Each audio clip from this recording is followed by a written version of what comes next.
Hola, alumnos de Doctrinas Políticas 2 del grupo 14 y del grupo 15.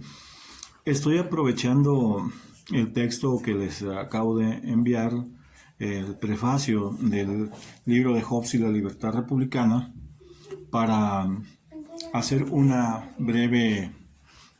consideración eh, en cuanto al papel que este texto desempeña en el plan del curso. De hecho, es la segunda lectura después de aquella que se encuentra en el libro El nacimiento del Estado, ¿no? En donde Skinner, que es el autor de también este texto, Hobbes y la libertad republicana, y desde luego el otro, del nacimiento del Estado, en donde digo, Skinner, en dos capítulos, eh, presenta el panorama de las doctrinas políticas, considerando tanto a los pensadores republicanos en buena medida, pero bueno, y también a Thomas Hobbes, que es un pensador subsiguiente, eh, pero centralmente expone lo que serían las doctrinas de la corriente monarcómaca, ¿no? Y explica en qué consiste esa corriente, eh, por qué no se limita a hacer una doctrina de justificación del asesinato, de la muerte del monarca que se ha vuelto tirano, sino que también comprende una teoría constitucional, una teoría incluso de las corporaciones, basada en la idea del Estado, en el sentido de que el Estado es algo universal, ¿no? Y para ello se basa mucho en el concepto o los conceptos del derecho romano, del digesto, y también de algunas doctrinas de las corrientes del siglo XII, corrientes sobre todo aglutinadas en torno de la Universidad de Bolonia, ¿no? Famosa por su aportación eh, a la teoría precisamente de las universidades o de las corporaciones y de la universalidad. Bueno, entonces esa corriente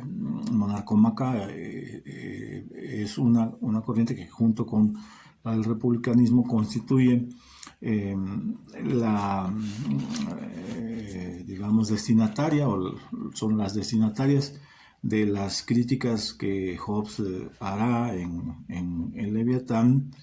y que van a ser las críticas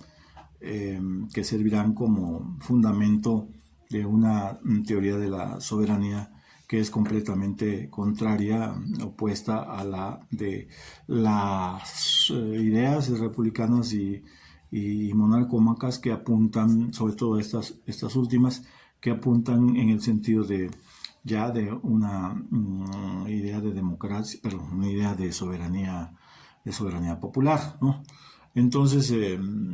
por esa razón, les estoy enviando este texto en donde Skinner eh, explica cómo, por qué la teoría hobbesiana pues es contraria a la de los republicanos y a la de los monarcómacos, y que para entender, también explica que para entender el Leviatán, pues se tiene que entender este carácter de polémica que Hobbes protagonizó, esta polémica, ¿no? En sí misma, que Hobbes protagonizó con el afán de combatir estas doctrinas republicanas y tiranicidas, que para él representaban un peligro, y bueno, pues el mismo eh, concepto de Estado que Hobbes va a manejar pues significa un rechazo al desorden, a la subversión, a la guerra civil, ¿no? Que pues sobre todo para los republicanos y también para los monarcómacos en cierto sentido, eran doctrinas como muy fáciles de adoptar en las condiciones de ese conflicto entre católicos y protestantes que también estaba detrás de las convulsiones políticas y detrás de las luchas también pues por eliminar o derrocar en cualquier forma que esto se planteara a las monarquías, ¿no? O a las facciones dinásticas, ¿no? Que también a veces estaban muy vinculadas con los regímenes monárquicos, ya sea del sello católico o ya sea del sello protestante. Quiero recordar por último, antes de que se me pase, que se me olvide, que precisamente en el primer texto, panorámico de Skinner, en el libro, El nacimiento del Estado, ahí se habla de la enorme importancia que tuvo esa obra, Venganza contra tiranos, de Langlois y de Mornay, ¿no? Que se le atribuía a otros autores, pero que ahora se sabe que fueron estos autores protestantes hugonotes franceses los que la escribieron, la redactaron, y que la importancia de esta obra pues va a perdurar y a ser así como pues muy famosa, ¿no? Y célebre, ¿verdad? Aunque por momentos se haya olvidado el contexto también de esa historia, de ese episodio del que forma parte la obra de la noche de San Bartolomé, en la que fueron asesinados 25.000, se calcula 25.000 hugonotes o protestantes franceses, ¿no? Sin desestimar la importancia que también tuvo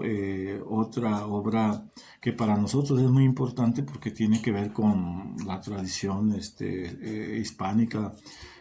también de esta corriente monarcómaca, ¿no? La importancia que tuvo, además de muy influyente obra en el jesuitismo, la importancia de la obra del jesuita, precisamente el padre Mariana, representando a la orientación católica de esta forma de pensamiento monarcómaca. Y también quiero recordar ya por último que justamente lo que ahora se sabe es de que este autor, este personaje, ¿no? Que no fue un autor en el sentido de una obra monarcómaca, sí escribió algunos textos de otra índole, que fue Guillén de Lampar. Bueno, que Guillén de Lampar tomó tanto de los autores protestantes como de los autores católicos, ¿no? Ambos de la orientación monarcómaca, lo cual resulta un poco sorprendente porque uno pensaría que pues eso no era factible, y sin embargo en el caso de Guillén de Lampar se ha podido confirmar por la investigación histórica reciente que no solo debió de haber leído estos textos de que estoy hablando, tanto de Mariana como de los hugonotes franceses, sino que él tal vez fue más adelante que estos textos en sus posturas, ciertamente monarcómacas, pero que ya prácticamente estaban abogando por una libertad de creencia y por un diálogo entre las religiones, incluyendo la religión judía, que sorprende en un pensador, en un personaje, no era un pensador así en el sentido estricto, en un personaje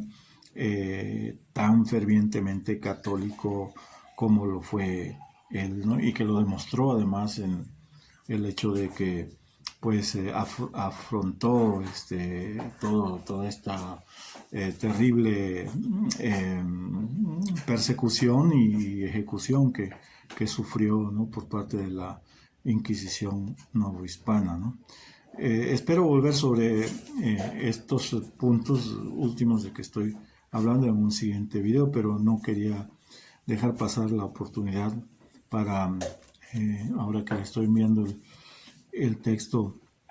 del prefacio del libro Hobbes y la libertad republicana, de hablar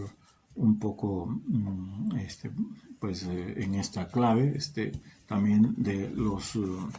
textos y los videos, ¿no?, que han estado ustedes viendo, ¿no? Les recuerdo que pues